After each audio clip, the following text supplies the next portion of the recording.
What is up, podcast people, podcast universe? It is your favorite podcast on the interwebs, Ramehs Radio. We are back for another one. This is episode 14, right? Yes, sir. Okay, see, I'm on the numbers. I'm on them. Yeah, you know. I mean, it's been a bit more eventful than the last episode. The last 2 weeks have been a bit more eventful. So, there's some stuff to talk about. Some good, some bad, but we're here regardless. But before I go into any more stuff, let me allow my wonderful co-host to introduce himself. Go ahead, say something to the people, please. What's going on, everybody? It's your boy UndeadEnigma back again for another episode of Ramehs Radio. We back for episode 14, like Ramehs said. And you know we here to do it again for the people. You know we gotta please our people and we gotta make some fire content for you guys. We hope you're enjoying the episodes. Yes, sir. Yes, sir. We are back with another one. You have anything to say before we get into the show? Life is tough, so make the most of it while you're here, guys. Do what you can with the people that you love. Big facts. That's actually big facts, man. Just appreciate everyone in your life, whether you love them or you're not too close to them. If there's someone that you haven't reached out to in a little bit, go ahead, say something. Say what's good. Everyone been through a tough 2 years. I mean, it's been wild, but yeah, for sure. Yes, sir. Goes a long way to spread a little love. What I want to say before the show, Shai Gilgeous-Alexander been going crazy lately. He just hit what was it, like a late 3 dagger at the end of the game against the Lakers. Crazy shot, literally from the logo. Wild stuff. Definitely interested to see how his career goes, but that's just what I wanted to say before the show. Yeah, let's just get right into it. We got this first topic here. So, PlayStation. Sorry, I got something in my throat. What the hell? You doing all right? You doing I'm good. all right? I'm good, bro. I'm good. I don't know. I got like that. Is it phlegm? I think that's what it is. But anyway. I mean, that's what you gonna call it, but I ain't even gonna hold you. Okay, so we got this news from Push Square.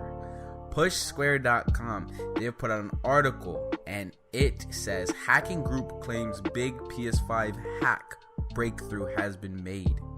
So, a hacking group by the name of Fail Overflow has found the root keys.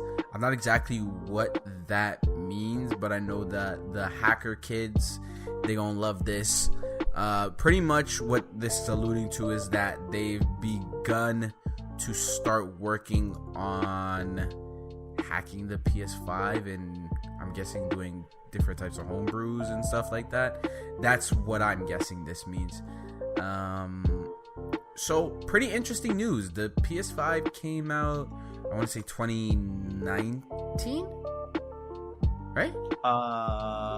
Yeah, end of the year 2019, right? November? Yeah. November 12th. Something like that, yeah.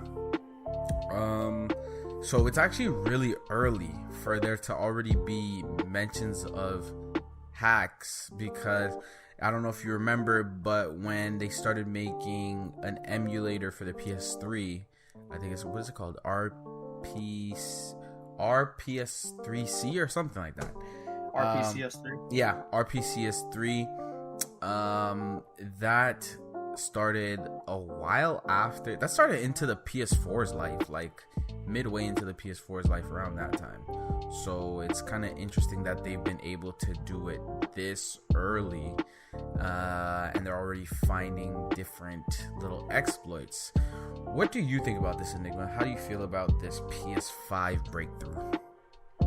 A root key is just a piece of source code that lets you get one step closer to decrypting everything.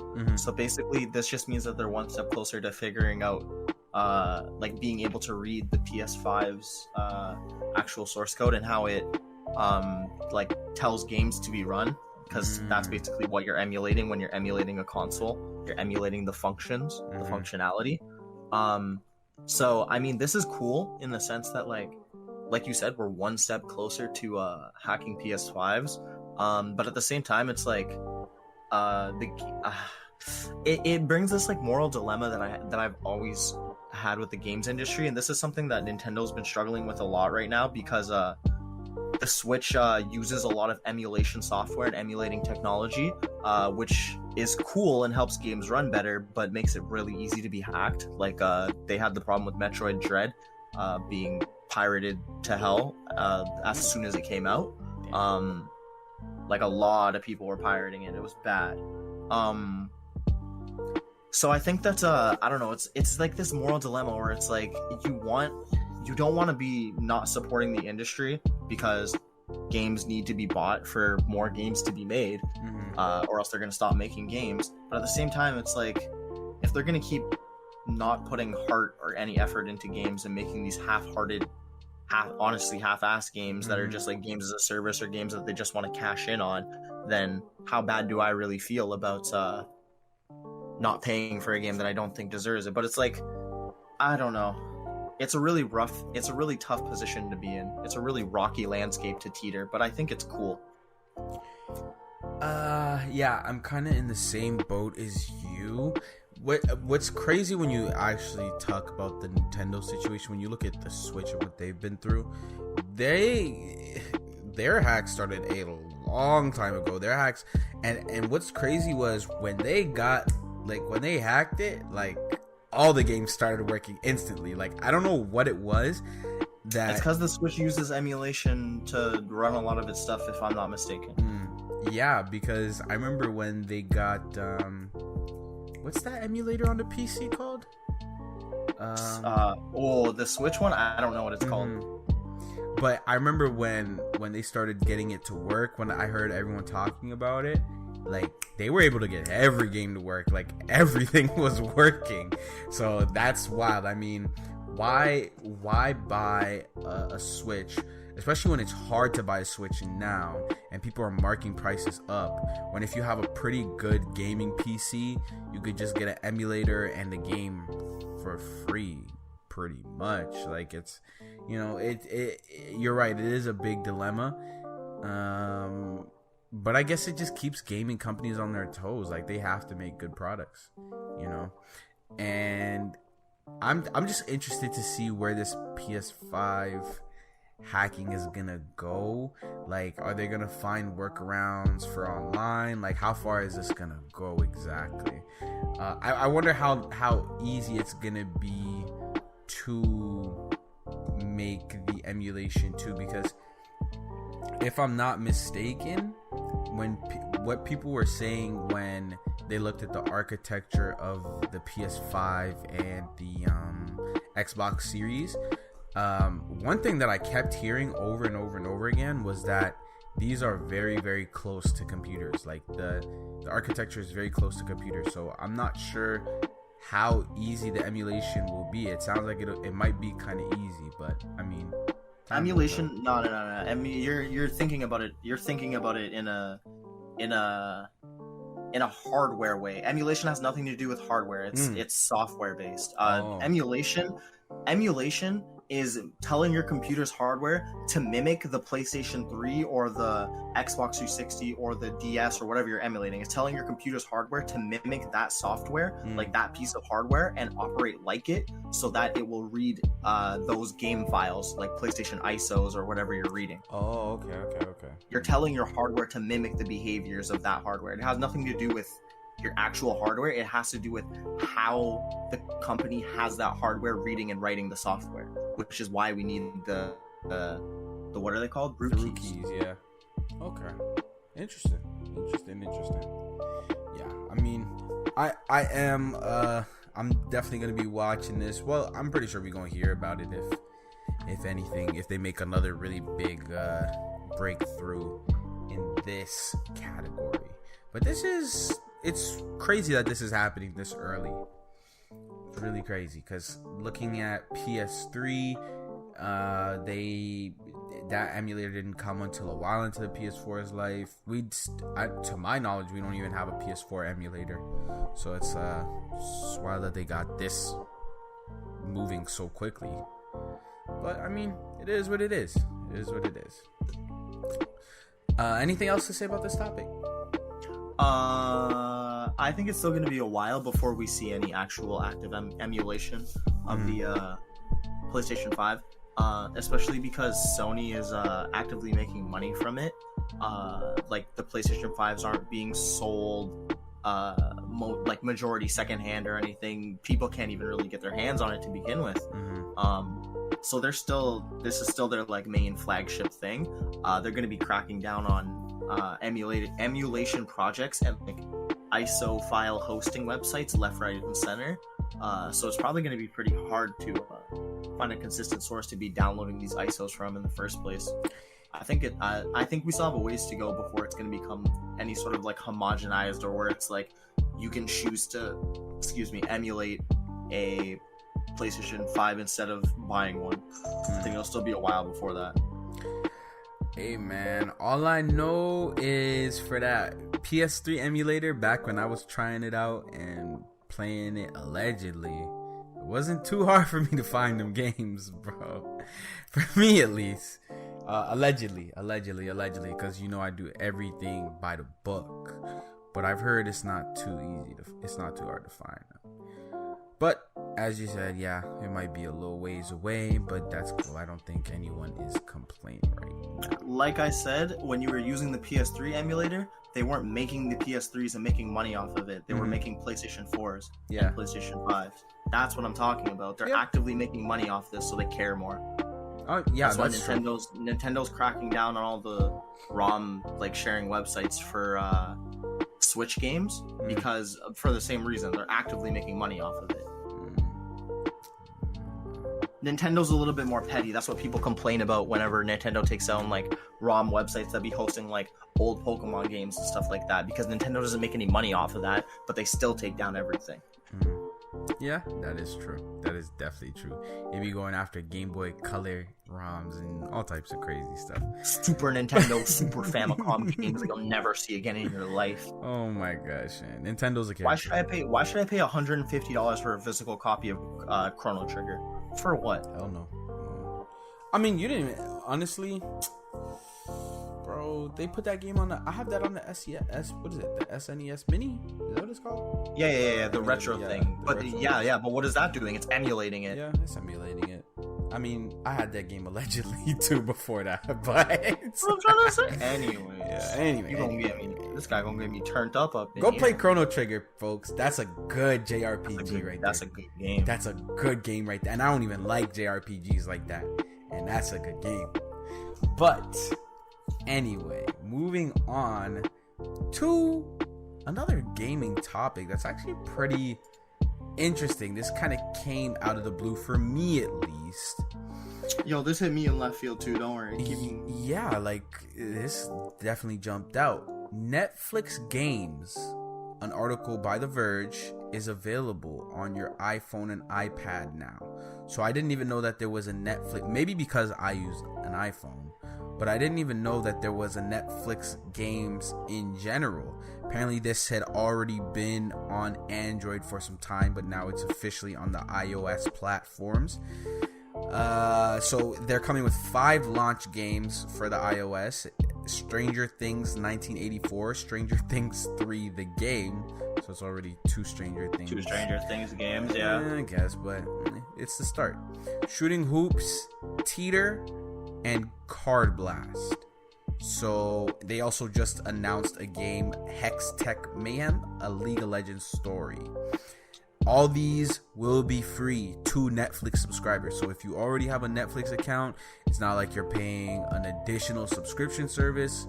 No, you are getting all of this stuff for free, which is actually cool. They are offering more value to the customers.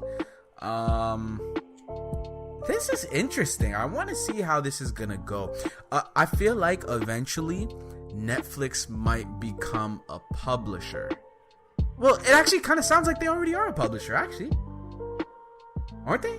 Isn't that what it... Because they're publishing these games, aren't they? I mean, I can't confirm or deny that. I don't know. It sounds like it's not making it like apparently clear. I need to do a little bit more research to find out if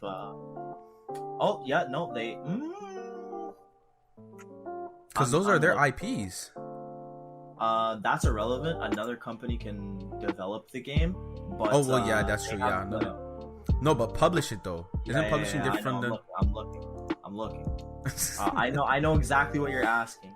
But it looks like everything, like all of the all of the credits for the app are to Netflix. Like there's no other companies mentioned whatsoever. So there's no other publishing rights, there's no other distribution rights, no other development rights. Looks like it's all Netflix. Yeah, they probably just got like a company to develop them and then they publish them. They're mobile games. It doesn't take that much. You just put a little bit of money into a team on the side. That's true. But this is and Hextech Mayhem, a League of Legends story, is going to be a Riot thing. Oh. It's a League of Legends. Yeah, it is a League of Legends game. Yeah, that's actually true. Okay, yeah, that's true. League just made this whole new... I don't play League anymore, so I don't follow it. But they just announced this Arcane thing, and it's some kind of like crossover universe with a whole bunch of other things. They're doing something with Fortnite. There's something with Twitch. Netflix has the Arcane TV series, the League of Legends Arcane TV series. It's a whole thing. League is like trying to expand and extend its reach. I have to actually look into what the League of Legends universe is about. I don't even really know what it's... I played that game for 5 minutes and uninstalled it, so I mean, I'm not the person to talk about it, but it sounds, from what you're telling me, it sounds pretty interesting what they're trying to do with the franchise. Definitely got to look into that. But this is, in terms of Netflix games, this is going to be interesting to see how this builds up. Because, yeah, I mean, people are on Android, but a lot of things are optimized for iOS. When they hit iOS, you get a better understanding of the climate regarding pretty much every app, honestly. If we keeping it a buck, like, you know, once it hits the iOS ecosystem, that's when you see if it sinks or swims. But this is it's gonna be interesting to see how this develops and what kind of content they continue to put out, and if this just stays to mobile games. Like I'm thinking like maybe like 5-10 years from now. That's kind of like the mind frame I'm in.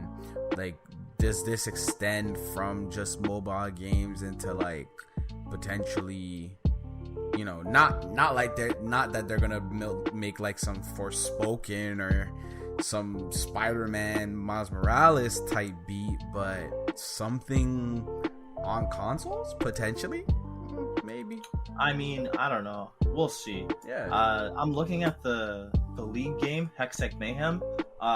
It's like a side-scrolling like tempo run, like auto runner.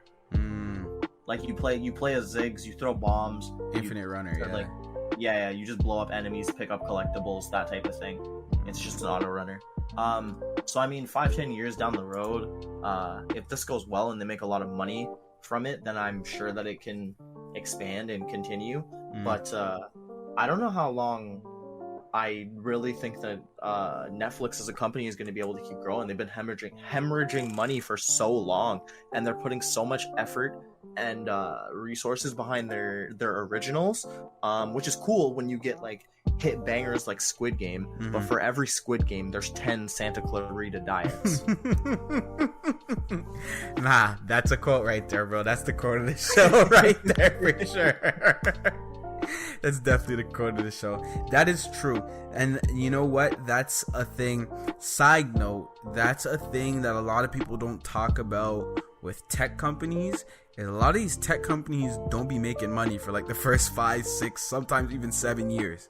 Like, if you look at how long Tesla went without making money, I think it was like close to a decade. Yeah, growth stages. Exactly. They take losses to grow the business to eventually one day make money. That's one thing they don't tell you about tech companies in general.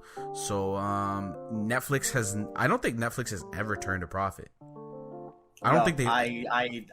If they are, I would be hard pressed to tell you what year they did. Yeah, I don't think they've ever turned a profit because they spend so much money trying to get licensing deals.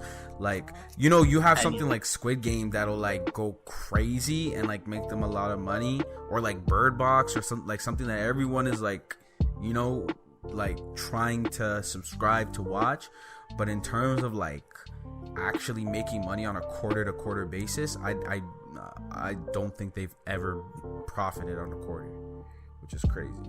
But Netflix is in a really unique position right now, especially like, dude, Disney came and shook up the market when they introduced Disney Plus, like last year or whatever, or maybe it was 2019.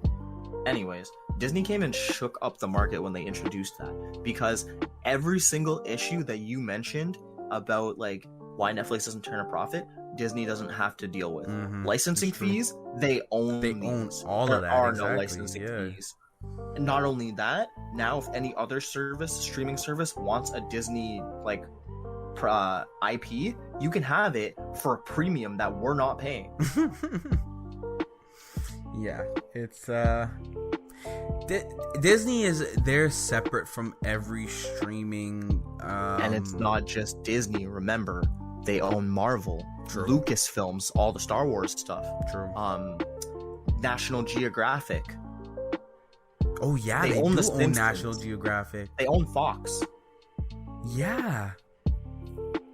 Yeah, Disney. Yeah, no. Yeah, Disney can't be. They can't really be compared to other streaming. The only streaming service I think that could kind of be in that boat, but not like in anything close in terms of revenue, is like HBO, because all those shows they've already made and owned, and they own the rights to a lot. What I'm bringing up when I'm saying this is that it's hurt Netflix's business model even more than it already has, because it affects the entire market. Because now everybody has to pay so much more for a large suite of very popular content. Because Disney has come in and basically said, hey, we get this for free. We're going to charge all of you a premium so that you can't afford to put it on your services, so people come here. Hey, and if you can't afford it, yeah, you're putting money back in our pockets. Disney is the real life media mob, bro. They the media mafia on everything, bro. Don't play with Disney. Disney is one of them companies you don't play with. So everybody was super excited when they were making acquisitions, picking up Marvel, Lucasfilms, all that. But then you really stop, you sit back and think about everything that's under their umbrella now, and you realize how much of a monopoly it's become. It's crazy. Well, I mean, there's sections in government that are quote unquote supposed to stop things like a monopoly taking place, but I mean, we know how that goes. That's nothing it's nothing out of the ordinary for corporate affairs. That's how it is.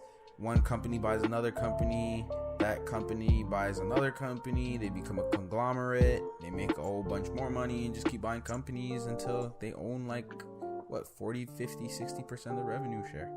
So I mean, yeah, that's kind of the boat that Disney is in.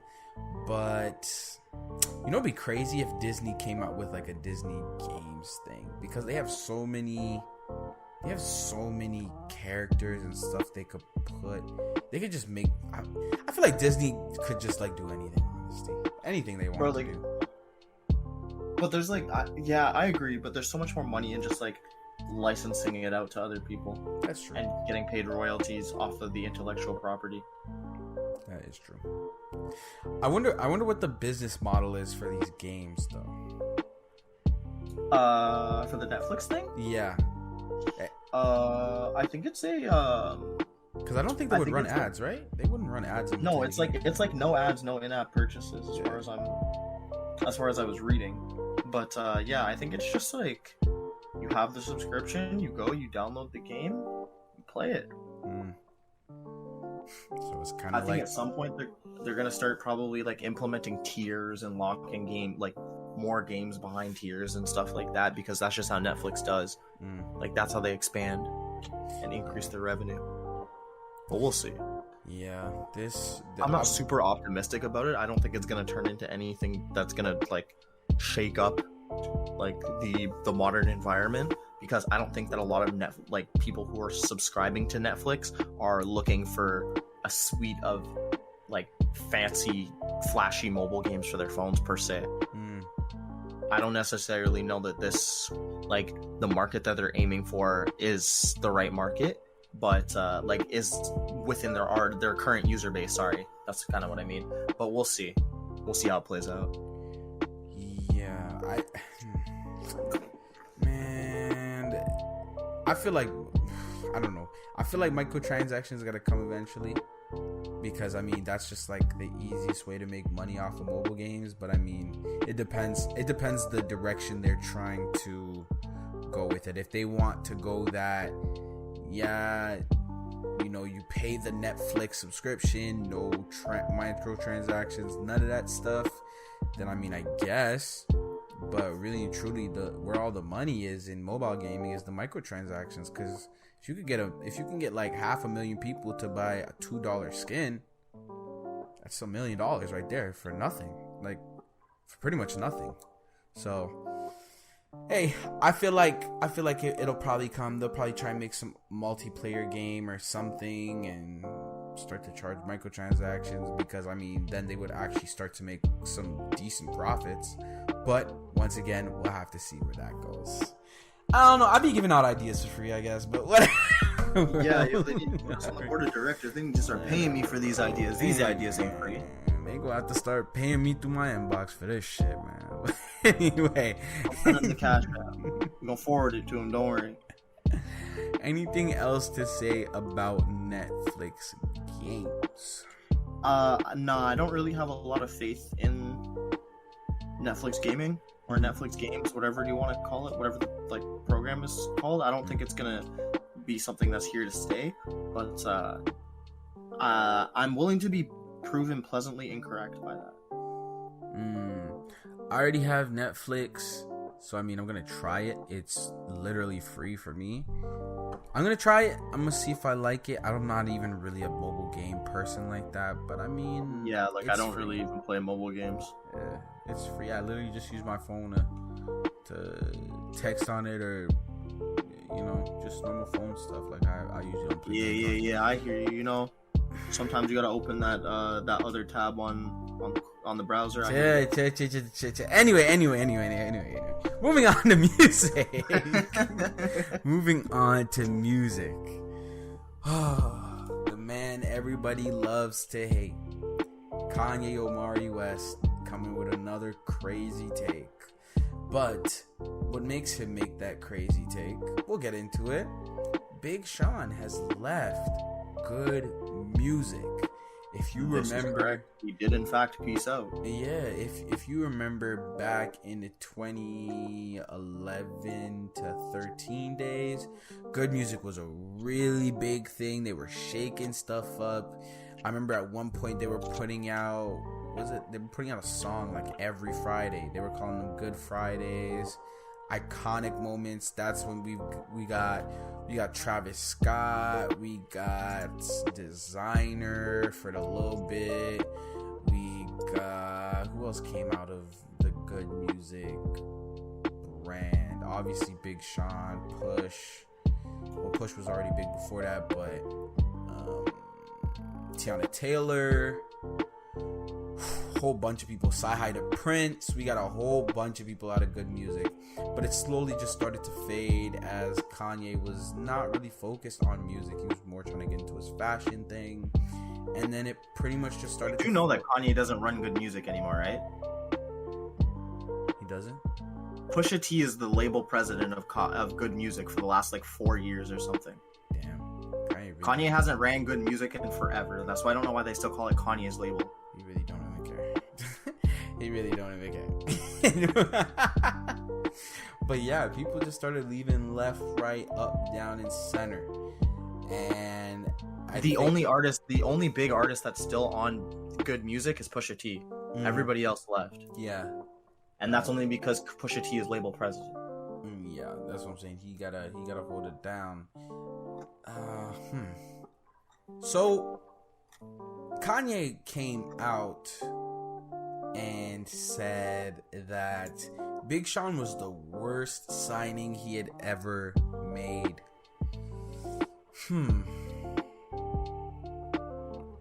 Where do we even start with this story, bro? I'll let you start, bro. Dude, the story has way too many layers. That's what I'm saying. Like, this is tackle from one angle, but like if I had to start with something, I would say the fact that Big Sean left Good Music in the first place. Let's go from there. So yeah, we could talk about that. The story broke like earlier last week, and basically all that had happened was a fan had asked Big Sean, so no more Good Music for Big Sean. I think it was a tweet, and he responded publicly, and he said that something along the lines of like, that's a forever brotherhood, but in terms of like business, I needed a bigger percentage. So he was just, you know, trying to get in his bag. You know, his last album, Detroit 2, just did 103K or something first week in album sales, and it went number 1. So he's definitely riding a high, and he just dropped an EP 2 weeks ago, or maybe it was 3 weeks ago now. It was like October 29th. I actually haven't had a chance to listen to the EP yet, but I'm gonna come around to it soon. But anyways, I say all that to say that he's riding a lot of momentum right now, and he just really wasn't feeling what was going on in Good Music. Good Music as a label also just like hasn't been really doing anything. I mean, what happened to the Click days when they made that song was a banger for a reason. What happened to Designer's career literally died. We literally threw Designer in the toilet signing to Good Music. Like, what happened to the label that we were so excited to see when it started getting put together? Even when Pusha T became label president, that doesn't necessarily mean that it needed to go off the rails the way that it did. I don't know what happened to the label, but there's just been no passion, no effort, no love behind it, and it shows. So, where do I start? Okay. There. You gotta start over there, fam. I guess we could start with Travis Scott, because Travis Scott was really like the first one to really like step away from that Good Music imprint. Because when Travis Scott first got signed, it was a really weird deal. He was signed to like 3 labels at one time. He had some sort of deal with Good Music. He had some sort of deal with 300, and then he had some sort of deal with T.I.'s label. It was a really weird deal, but it worked because he just moved through a whole bunch of sections. But then eventually he stopped like really leaning into the Good Music shit.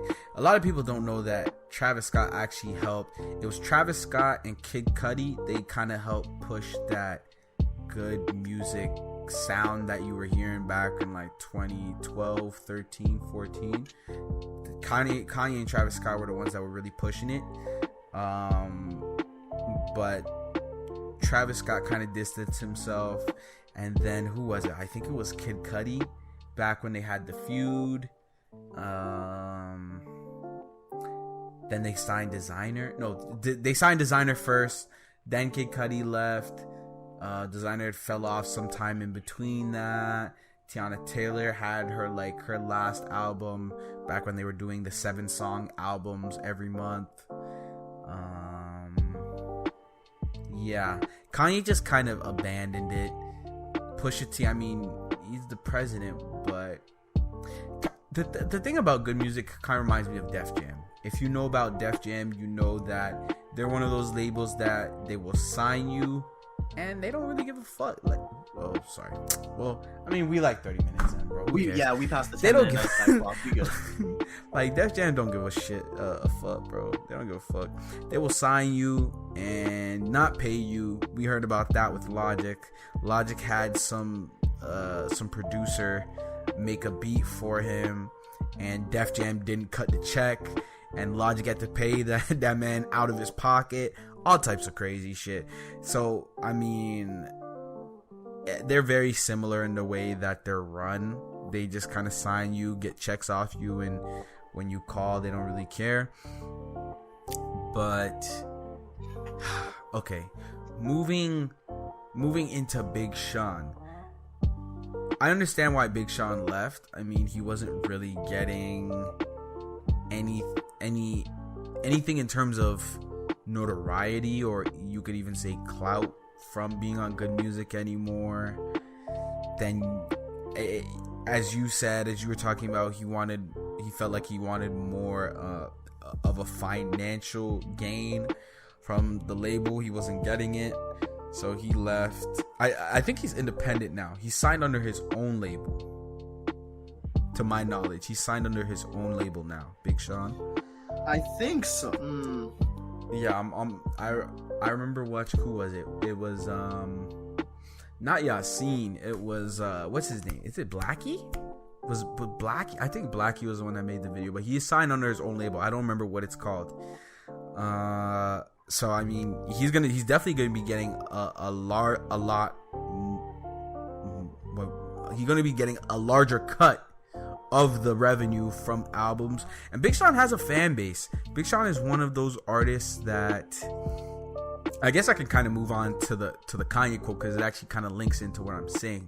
Kanye said that Big Sean is the worst artist he's ever signed, which first of all is just crazy, because he was one of the first artists that got signed to Good Music, actually. I would definitely say that's cap, because even though Big Sean is an artist that has ebbs and flows, I feel like Big Sean drops a good album, then he drops a bad one. He drops a good album, then a bad one. A good one, then a bad one. That's the kind of artist that Big Sean is. I don't know why. That's just how it is. But I mean, I like Detroit too. He has a genuine fan base. He got 103,000 after taking a little bit of a break. So he definitely does have a fan base. So I don't understand where this quote from Kanye is coming from. It sounds like, me and you were talking off air, it sounds like it could be some bitterness, but just a crazy quote that Big Sean is the worst artist he's ever signed.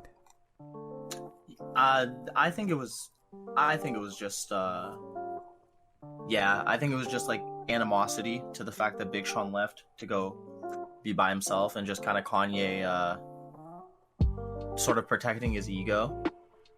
I will say that I'm gonna defend my man and not let you slander Big Sean like that. Big Sean absolutely does not drop a bad album and then a good album and then a bad album. He dropped arguably one bad album in the last 4, and that's the one Double or Nothing with Metro Boomin, because his last 4 albums are Detroit 2, which you said you liked. I agree.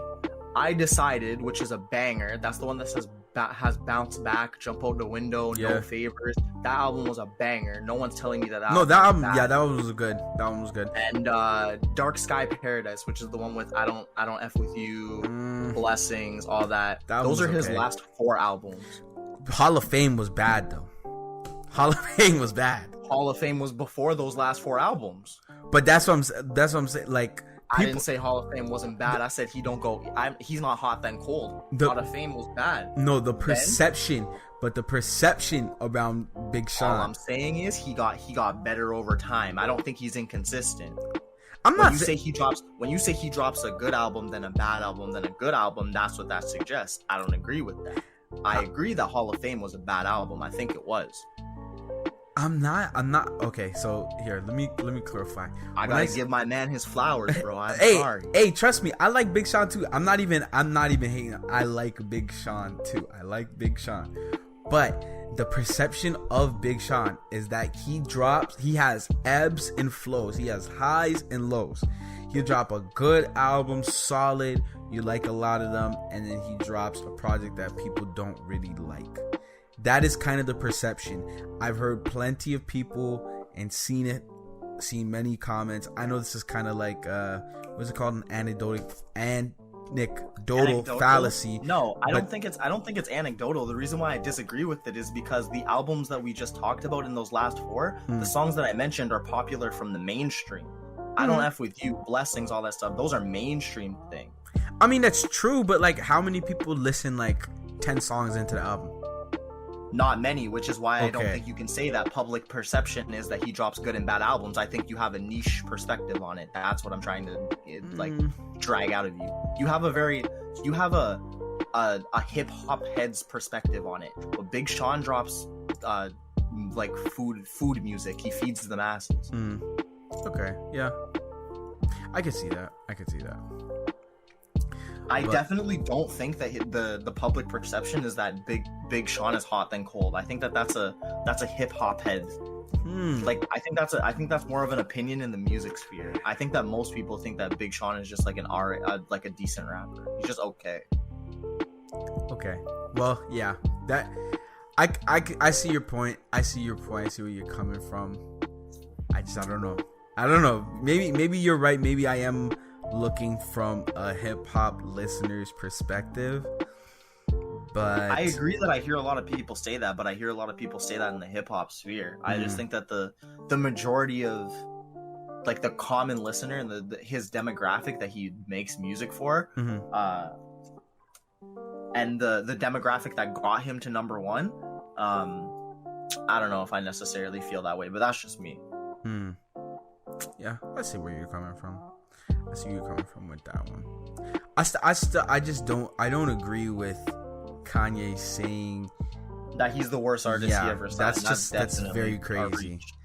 I would honestly argue Designer's the worst, but okay, see, Designer didn't even like do anything. Exactly, they didn't even give him time. Exactly, he had one hit song, and then came back with a pretty sick run it back with Timmy Turner, but like they didn't really let it go anywhere. I'm not gonna lie to you, Kanye kind of pimped out Designer, bro. He took that man's song and put it on Life of Pablo and called it Father Stretch My Hands Too and put a little verse behind it, tried to make it cute. He kind of pimped him out. I'm not gonna lie to you, bro. If you actually, I didn't even think about it like that, but that's a fair point. If you look into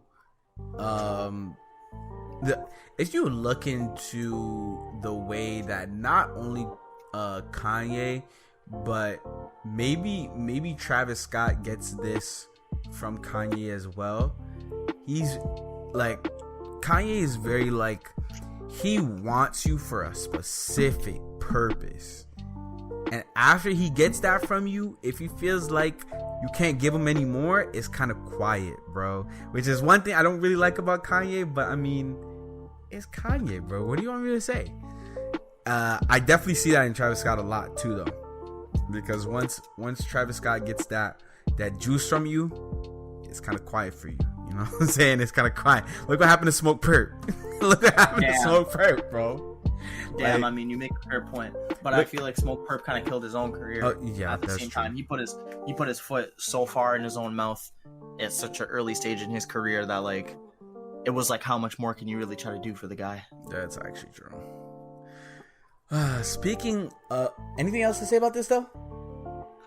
I think it's interesting that you brought up the comparison between Kanye West and Travis Scott, because that transitions very nicely into our next topic. I was about to say, because Travis Scott with another artist that I'm guessing he thinks is trash because of what happened. Well, I don't know if it's him himself, but Cactus Jack, the label imprint, has dropped Malu Trevejo. I don't know why I said that, but it has a little ring upset to it. It has a little ring to it. But yeah, Malu got dropped from the label, which honestly I'm not surprised by. I remember I did say in the last episode, I don't know how this pans out now, because all the bad press that this whole news has been getting, it just doesn't look good for Malu. It doesn't look good for the label. Look how quick she got dropped. That's actually insane. But I mean, I don't think it really does too much to Malu. It kind of hurts, like just like a little bit of an ego bruise probably, but I mean, she was probably honestly making more money from OnlyFans music. Yeah, for sure. She was probably making way more money in OnlyFans than music. She probably just wanted, like, you know, to branch out, like, you know, be it's the slash generation. You an actor / artist / whatever else, you know what I'm saying? She probably just wanted that, which is cool. So I don't think this really hurts her too much. This honestly probably just saves face for Travis Scott and Cactus Jack, because I don't know what it is. I really don't know what it is, but people have this perception that if you're doing something outside of your norm, it's gonna be bad. Because Malu is not the typical Cactus Jack signee. Because if you look at who Cactus Jack has signed in the past, they've signed Smoke Perp, Sheck West, Don Toliver, what's his name, Luxury Tax 50, and Sofago. So, you know, those artists really fit a vibe. They fit a certain vibe, but Malu doesn't fit that vibe, which is honestly okay. I don't think that's true. You don't think that's true? Did you listen to the song that she put out with Cactus Jack? It's absolutely a Cactus Jack song. It sounds like a Spanish song that was like supposed to be for Don Toliver, but because it's in Spanish, she sings it. She absolutely fits their vibe. She only got dropped from the label, because of the public perception, 100%. Because Travis Scott has been known to care about his public perception, and that's also why the story that we're going to talk about a little bit later, why he's doing what he's doing, to rectify that situation as well. We'll talk about that in a little bit, but sticking on this story for now. Yeah, no, it's absolutely the public perception around her being an OnlyFans model and how people reacted to the news, because they were definitely trying to craft a story or craft some kind of narrative around like how she got signed to Cactus Jack, because she put out the song. Like, the song came out, like, it distributed by like through Atlantic by Cactus Jack, and she showed a picture on her story, and some of it's like edited out, of her contract with them. You can't make those things up. Those things are real. Yeah, those things get happen. sued for that if you make those things happen.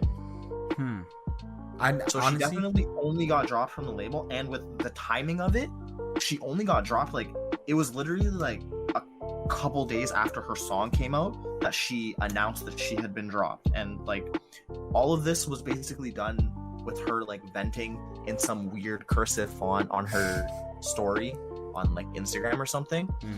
And so it was very long-winded and just very not well paced, and Travis Scott's team has not, like, no one on the Cactus Jack team has said why she got dropped, what happened, nothing like that. They're keeping it radio silence. Why? Because they don't want any more public perception between her and the label. They're done with it. Yeah, that's what I'm saying. It's like, it's weird because, like you said, I never heard the song. I haven't heard the song yet, but the appearance of Malu Trevejo, the persona that everyone understands to be Malu Trevejo, is not something you would usually see on Cactus Jack.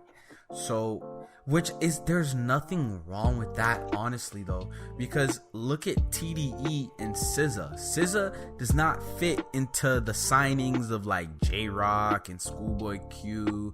They're all like very hip hop, and they do their own thing, but they very much do fit into the idea of TDE. SZA doesn't really do that, but she's thriving on that label. I don't like, it's a weird mentality that people have nowadays, that if something is different than what they're usually accustomed to, they're just gonna write it off instantly, which is kind of messed up, honestly. Like, they didn't even give her a chance to like even really grow with the label. But yeah, like you said, and I already been believe this, because I don't know what it is with Travis Scott, but like there seems to be a pattern. There seems to be a pattern of, bro, I'm going to get the juice that I need from you, and when it's gone, hey man, hey, I might see you here and there, but it's up. So I mean, that's kind of the perception I've been getting of him from him for the past little while. But I mean, it is what it is. That's how the music business is. That's how entertainment is in general. People go use the juice, and when there's nothing left, they gonna get another squeeze. But yeah, man. Hey, I kind of feel bad for Malu, because it's just, you know, it's kind of embarrassing. It's kind of embarrassing, you know. It's super embarrassing.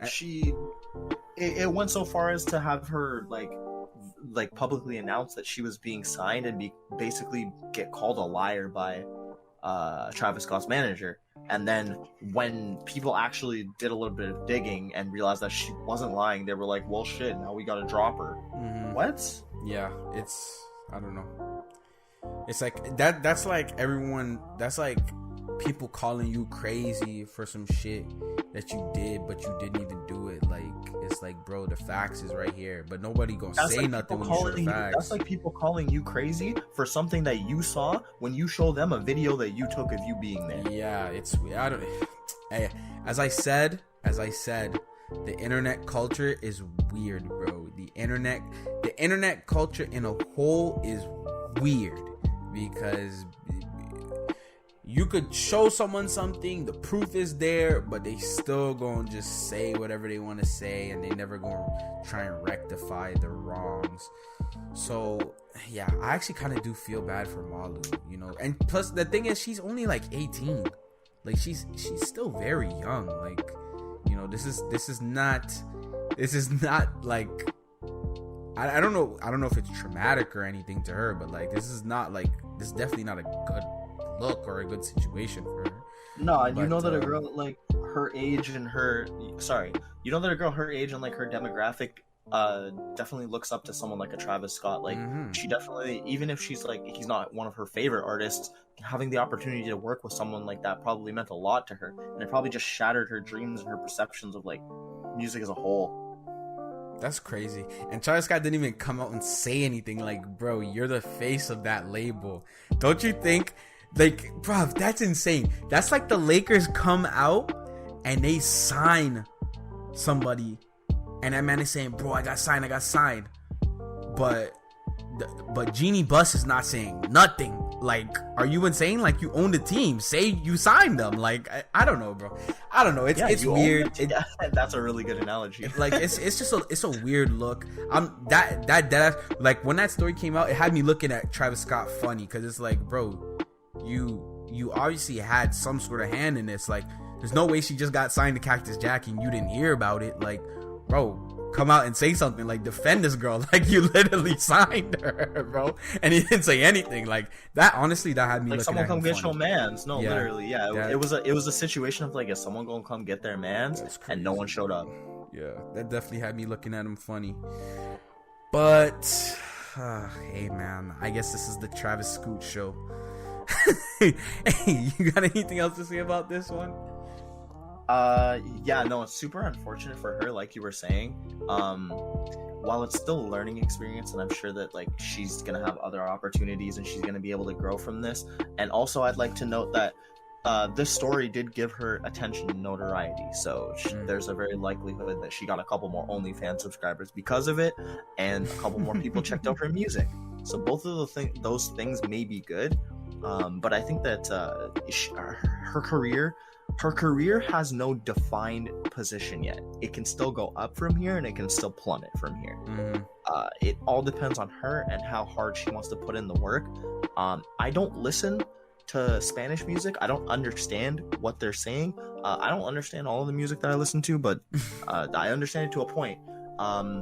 And so I tried listening to a couple of her songs. I listened to the one that she put out under Cactus Jack, as well as a couple of the others, and they're decent. She has a really nice voice, so I'm sure that she has a career somewhere in music. She just has to figure it out and just keep on hustling.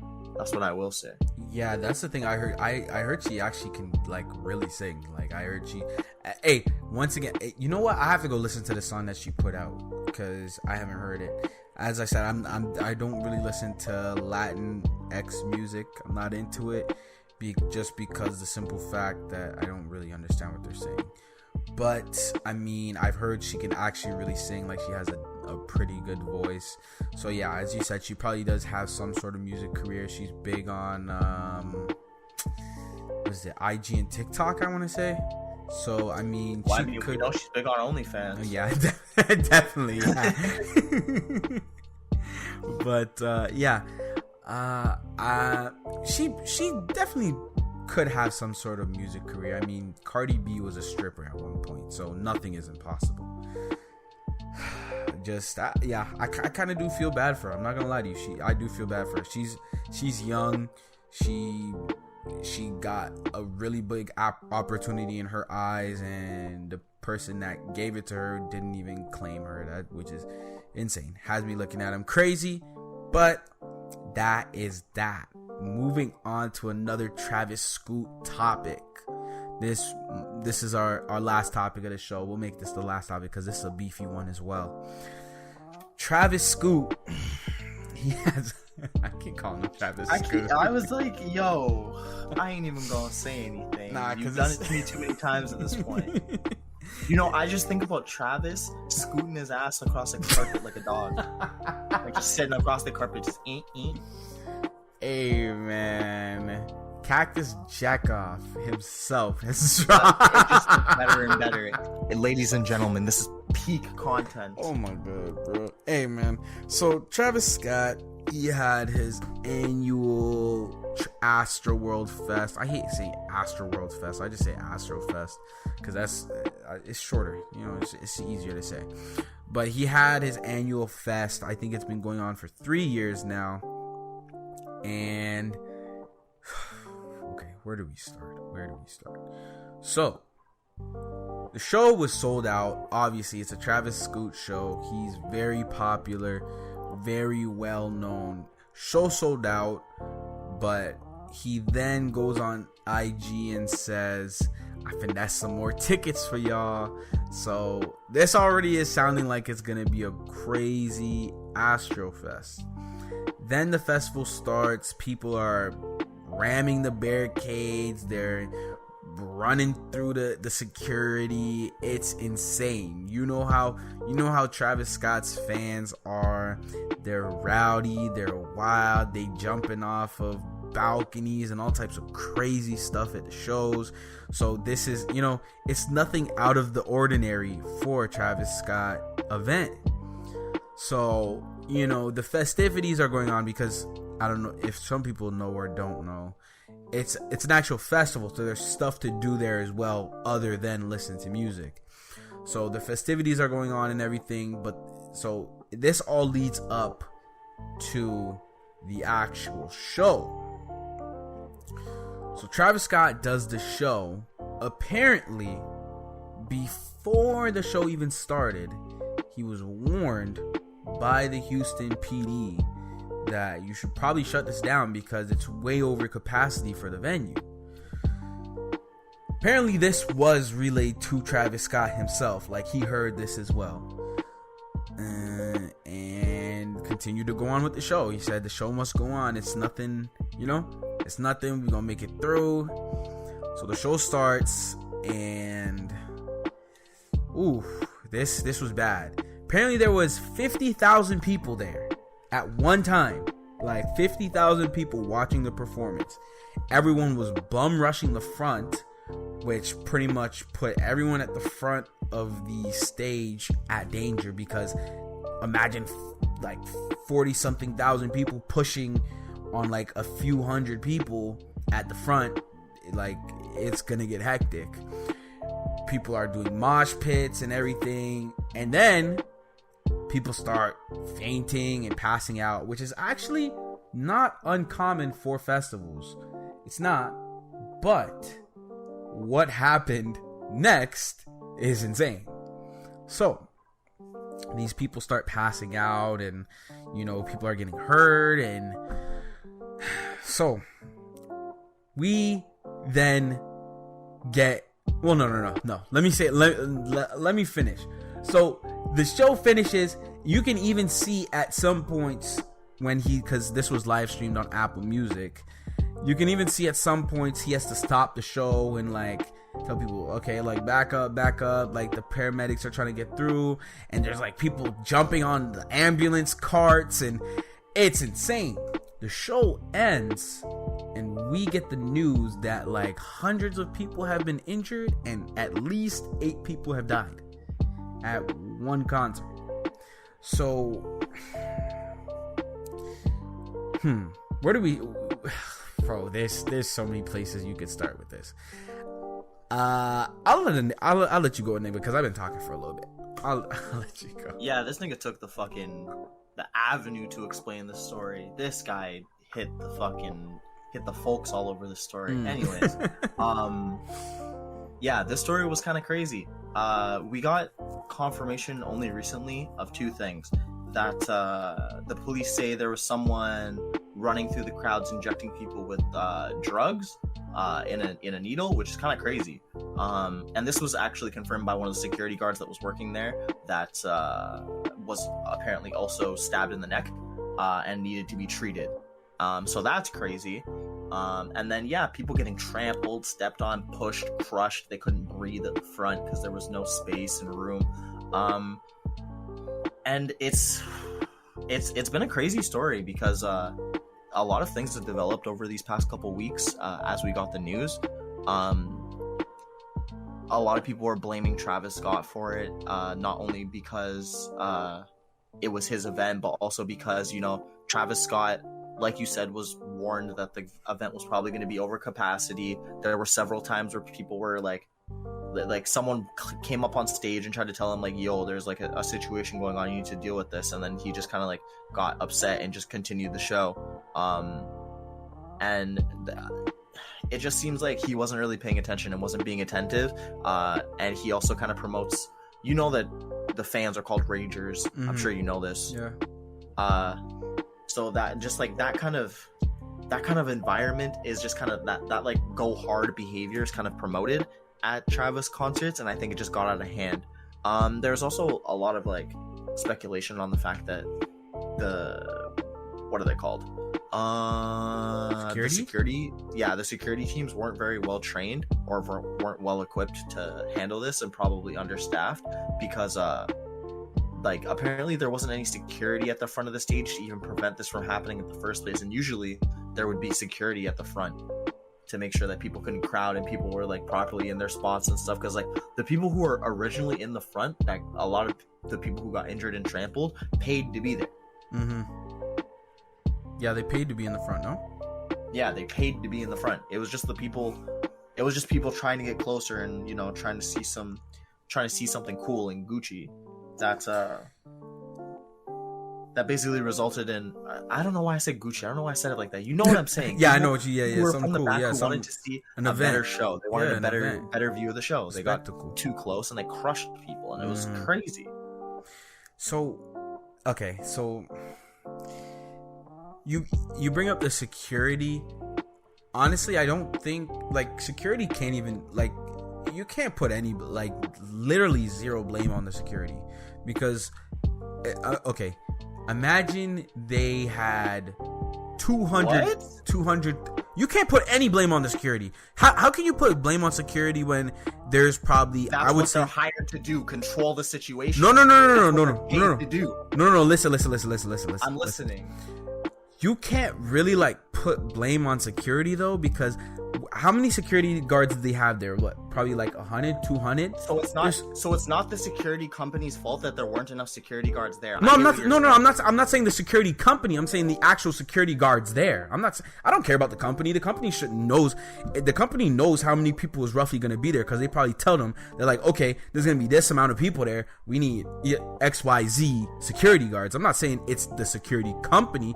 I'm saying the security guards there have no fault, because they're essentially trying to stop roughly 50,000 people from bum rushing the stage. So no, there's 50,000 people at the event. They're trying to stop 10,000 people at max from rushing the stage, because there's already 10,000 people in the front who are paid to be there. Have you been? I mean, sorry, hold on. I shouldn't say it like that. I know that you've been to a concert before. I know you've seen the security guards standing at the front, blocking and barricading the front, like where the stage is. There weren't people stationed there. That's what I'm talking about. There was nobody there. There was nobody to even prevent this from happening in the first place. That's what the issue is, that there wasn't anybody there. They're paid to do that. No, they're supposed to be the first line of defense. But what I'm saying is, how would they crowd control that many people though? Like, I understand that's their job. They're supposed to be in the first place to do what they were supposed to try and do. That's what I'm saying. Is that their fault, or is that planned? Yes. Like, I'm trying to understand. I don't know. I'm not a security guard, but from what I understand, they get some sort of plan. Huh? it is both their fault and poor planning. Poor planning doesn't mean that you, like, just because the event was poorly planned doesn't mean that you failed to do your job. I don't know. That's like saying that this isn't off. Hold on. What I was about to say, the analogy that I was about to use is an off-show analogy. So we'll talk about that specific analogy later, and I'll try to come up with a better one. But that's like saying, damn it, that was such a good one too. Oh, you know what? I'll come back to it with the analogy thing. But I say all this to say that, yes, poor planning does not excuse them not actually doing their jobs. I get what you're saying, that if they were understaffed, for example, then it's like, how much of the onus can really be put on them? But when you don't have people in front of the stage actually blocking the thing, then it's a valid criticism to say the staff that were there conducting security were not trained to handle this. I mean, yeah, they probably did lack training as well. They probably did lack. There's just so many places this failed, though. So many places. Like, they were way over capacity for the venue. They didn't have the proper staff. They didn't have proper cooling stations. Like, all types of crazy stuff. I didn't even know that injection story was confirmed. I thought that was a rumor.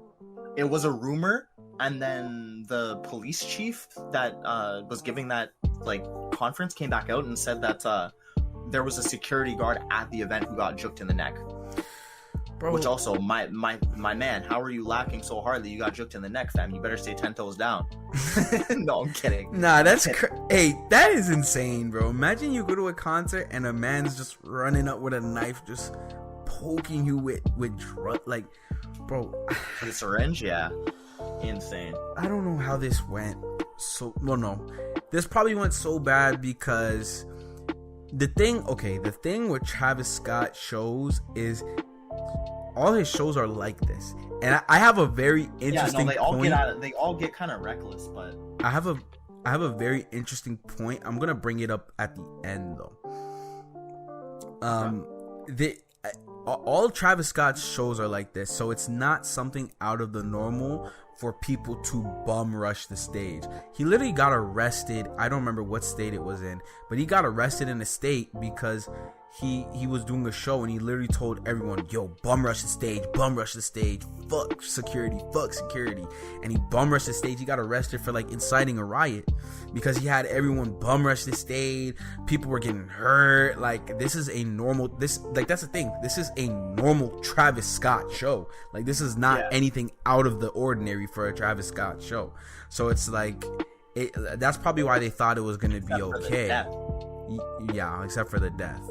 But you know, injuries definitely do happen. He got sued by another fan, which is actually dumb. If you actually go look into the story, I don't know. They're both at fault, but I believe that man should not get a dime because pretty much happened. Speak of truth. Pretty much what happened. He was on some sort of like balcony. He was pretty high up, and Travis Scott was like, "You gonna jump? You gonna do it?" And he's like, I got you, bro. And he jumped and he broke his leg. So I don't think that man should get a dime, honestly, bro. You should sit with your little cripple ass. Sit your little cripple ass down somewhere, bro. Like, you know what? I don't think you should get any money for that either. Play stupid games, win stupid prizes. Exactly. But okay, so the thing that has me, I'm laughing because just the way it came out was funny, but it's not funny. You know what I'm saying? It's one of those situations where it's not funny, it's very serious, but just the way that it came out is just like, it's kind of funny. But so Travis Scott comes out with the apology video, and this shit is literally in black and white. Like, this man is posting a Snapchat story for the thoughts to look at. Like, it's literally in black and white. He not even looking at the camera. He like, bro, I just wanna say sorry to all the victims. Like, it's like, bro, that's not a good apology video. And then he came out with his statement, and the statement was asked to people were like, this was obviously written by your publicist. You did not write this, so it's not looking good for him right now. It's actually insane. People, and that's crazy, bro. It's the world we live in. People could love you and they will once they find the reason, they're instantly gonna hate you. Not saying that he's not deserving of this, but just the way that I've seen the flip. Look at Fortnite. Fortnite literally discontinued one of his emotes. Really? Yeah. I didn't know that they discontinued an emote over this. They discontinued one of his emotes. Like, I don't know what Fortnite has to do with this, but they just like that's just the world we live in nowadays. Like, public perception is literally everything. Your public. Hey, bro, I could say something, but I don't even want to. You know what I'm saying? I don't even want to go into. No, I hear you. I don't even want to go into that, but you know what I'm saying. What I will say is there are countries that have enforced. I guess. Well, I'll say it. There are countries that have enforced social credit systems. North America has a nuanced social credit system, and that shit is facts. It's true. It's true. As soon as they don't like something you do, your social credit score drop, and nobody's rocking with you. No one want to do business with you. XYZ. But I'm gonna stop talking because I'm gonna stop. Anyway, I am gonna hold you. I don't think that's gonna be the outcome for Travis on this. This isn't a cancelable offense for him. It's gonna take a lot more than this situation to deplatform Travis Scott. Sure, he lost a Fortnite emote, but I mean, I think he's gonna bounce back in no time. Everybody's still waiting for Utopia, bro. You think they're not gonna separate the art from the artist? Wait till this album drops. I don't know, bro. I don't know. I honestly, you heard me say it here first on the show right now. As long as there's no other incidents that Travis Scott does, Utopia will still go number 1 first week. I'm not doubting that it's not gonna go number 1, but it'll still do a crazy amount of sales. It'll do. I don't want to put a number out there because they got they're figuring out how to game the system again. Like, they're figuring out the new version of merchandise bundles. Yeah. So Travis is gonna do whatever he's got to do for that, and I know he's gonna sell a crazy amount again. I'm not saying that he's not gonna go number 1, because I definitely do believe he is gonna go number 1 whatever week he drops. But what I am saying is I definitely do see the public perception of Travis Scott changing. And I think it's just due to all the ways that he's intertwined into the story, because like, people are hearing that he was told it was overcapacity, he still let it go, and then there's the apology video, there's the statement. People didn't like it. They're like, this is not, this is forced. And then this video is probably the worst thing. This is probably the worst look for him. I don't know if you've seen the video, but it's like the crowd is lifting up. They're trying to get him out the crowd. They're lifting up this kid who looks unconscious, possibly even dead. And Travis Scott is literally just on stage looking at him, doing the auto-tune. Yeah, like that video, I'm telling you, it's not a good look for him. And that is like one of the main videos that is continually being shared on social media about this.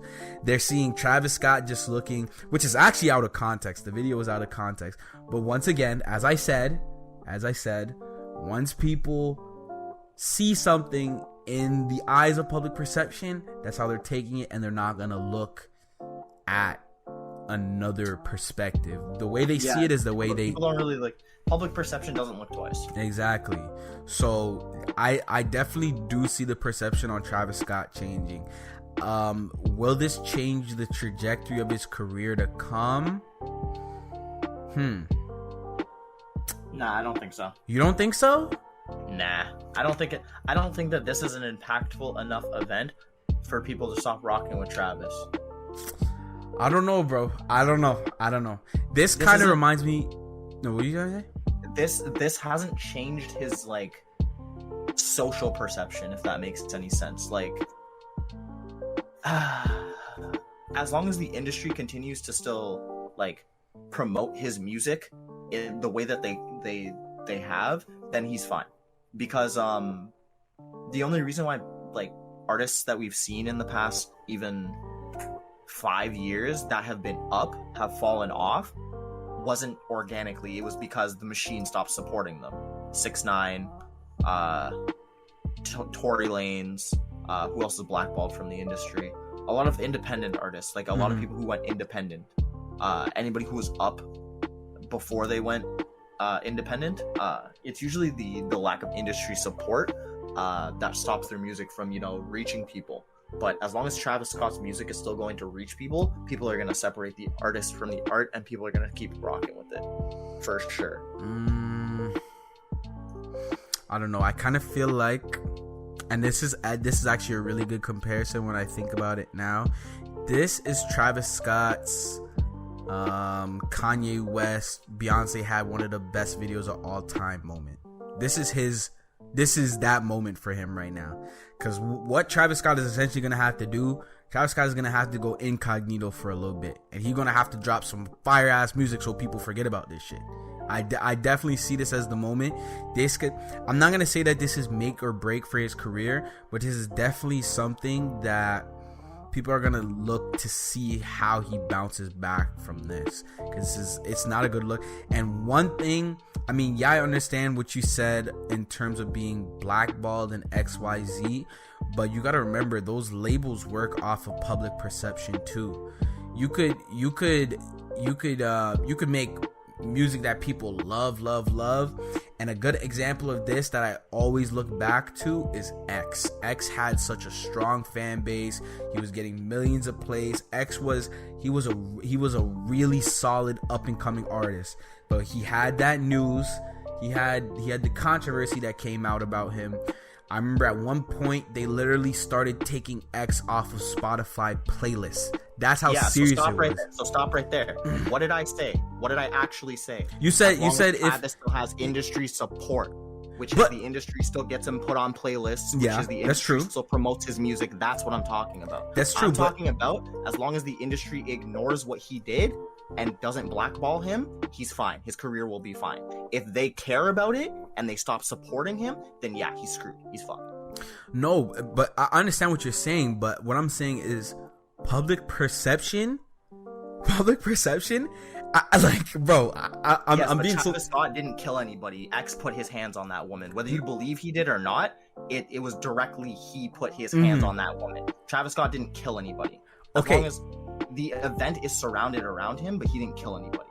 I don't think that the industry and my whole point isn't whether or not they're gonna blackball him. My whole point is if they do or don't. My whole point is if they don't, he's fine. If they do, he's screwed. Okay, yeah, that's true. I'm just saying that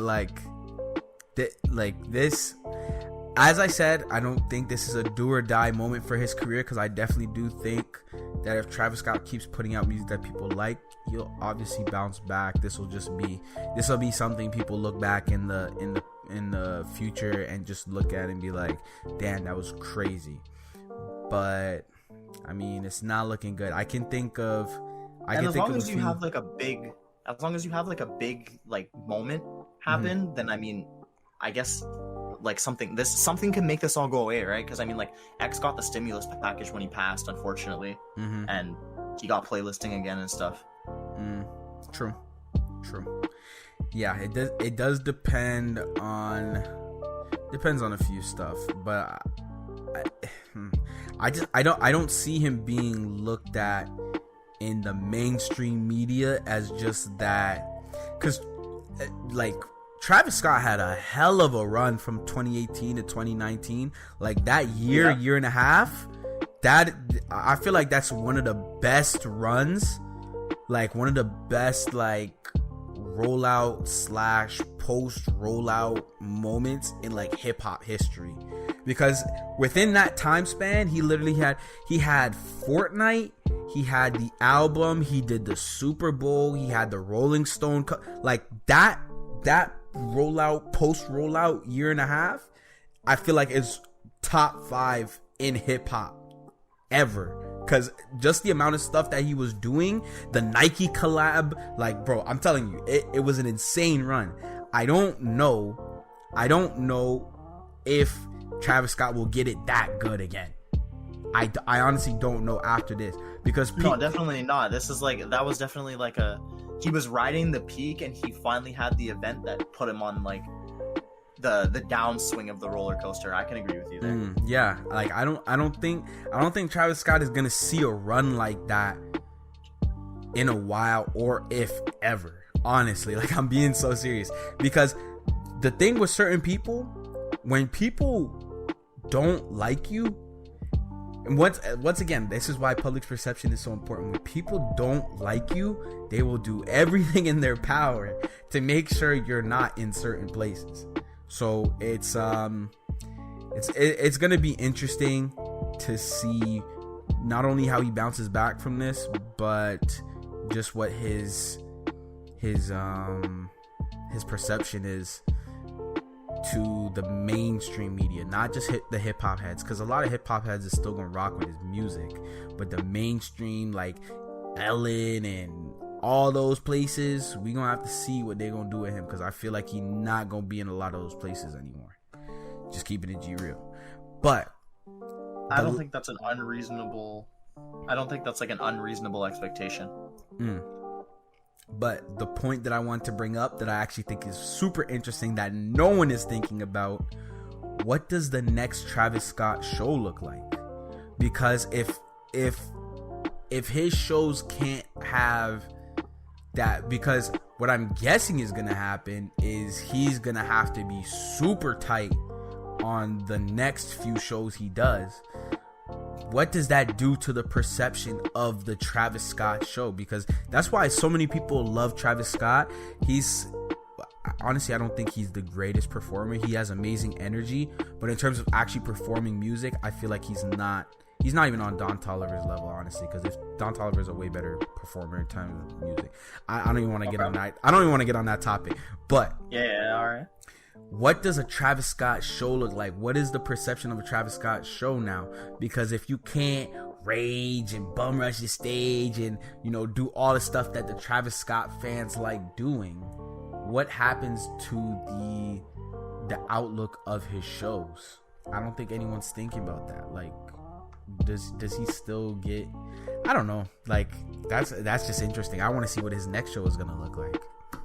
I think that's a really interesting consideration for you to bring up.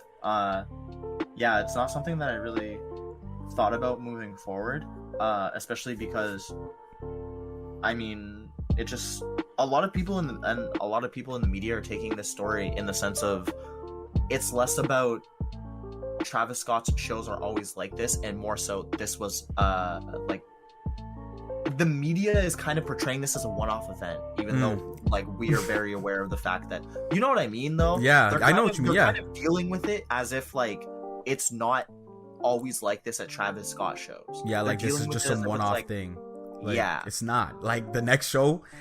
Like, if this didn't get the crazy media coverage that it did, the next show would have been like this. Like, bro, like, I'm telling you. So, and I think that the fact that the public perception is still like that, like the coverage is like that, also presents a unique opportunity for him to not have to do anything to change the show, only because all you have to do is make sure that no one dies. I don't know that that's necessarily what he will do, but I think he's in a unique position where they don't have to. I think that more can be done, and I think that obviously tighter security is going to be the first. Tighter, more well-trained, more prepared security, and making sure that you don't overbook the venue. Those are going to be the first two, like, common sense things that you would do. But after that, I'm not sure. Honestly, I can see the headlines now. Travis Scott, 15 Travis Scott fans get hurt at Travis Scott's next show, and then they have that paragraph. We do remember the last Travis Scott had a deadly event. Like, bro, I could see it now. Like, that's what I'm saying. Like, I just don't know what happens to the idea of a Travis Scott show. Like, I don't, like, there's so many questions I have, because it's going to be interesting this next year for him. It's really going to be interesting to see how he conducts himself in the music industry and in the court of public perception and at his shows. Like, it's gonna be very interesting to see this, because I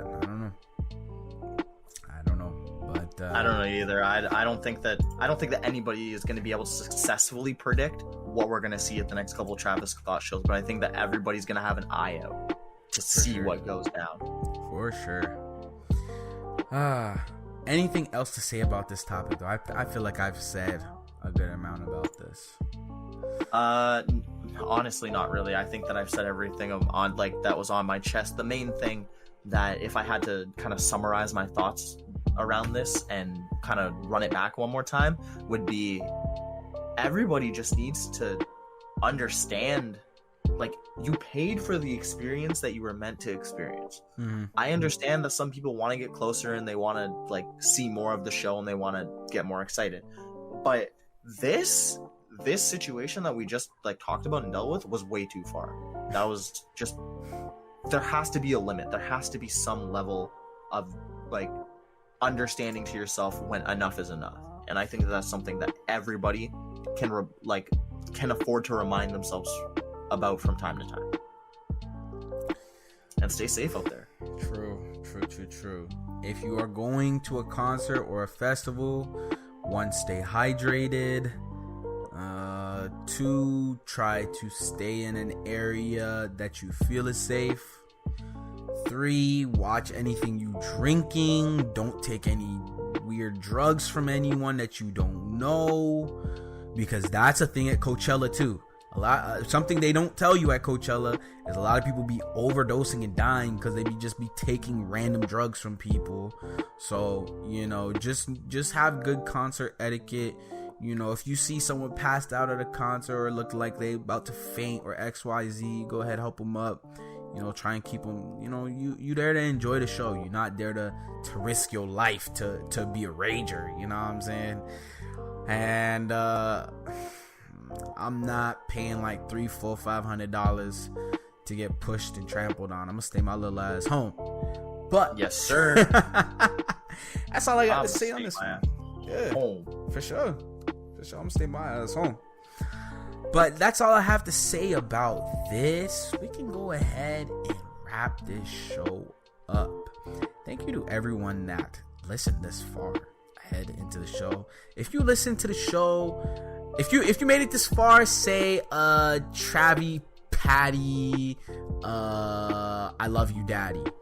Okay, if you made it this far into the show, if you don't want to comment that, just be like, I am not commenting that. That should be your comment. If you don't want to comment that, just reply, I am not commenting that.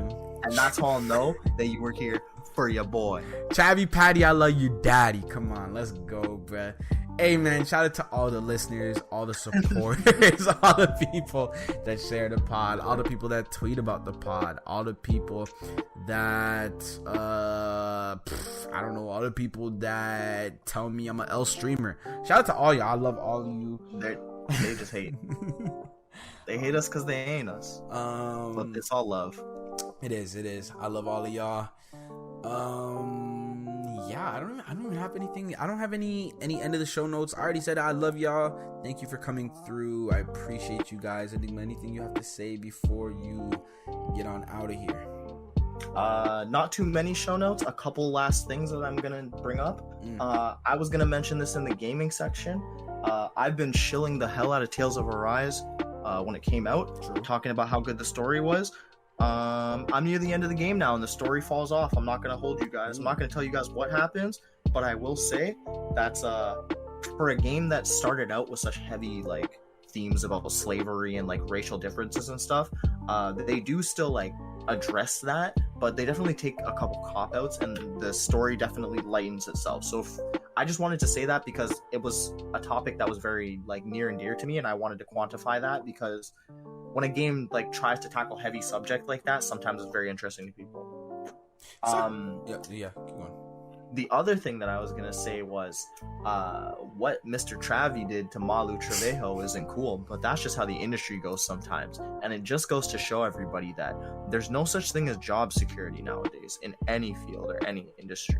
True. Always be careful, always be looking for your next opportunity, and always be doing everything, or not everything, but always be trying to develop yourself and develop your skills to become not only a better person for your own sake, but also to leverage those skills for whatever next job you want to apply for or something, whatever next business idea you have. Just go out there and do it, but actually apply yourself, actually take the time to learn and develop those skills. And finally, if you're gonna go to a concert, stay safe, and I hope you guys are poked up. That's my political message for the day. Hey man, everything Enigma said, literally everything Enigma said, I second that. Sucks when a game doesn't meet your expectations in the end.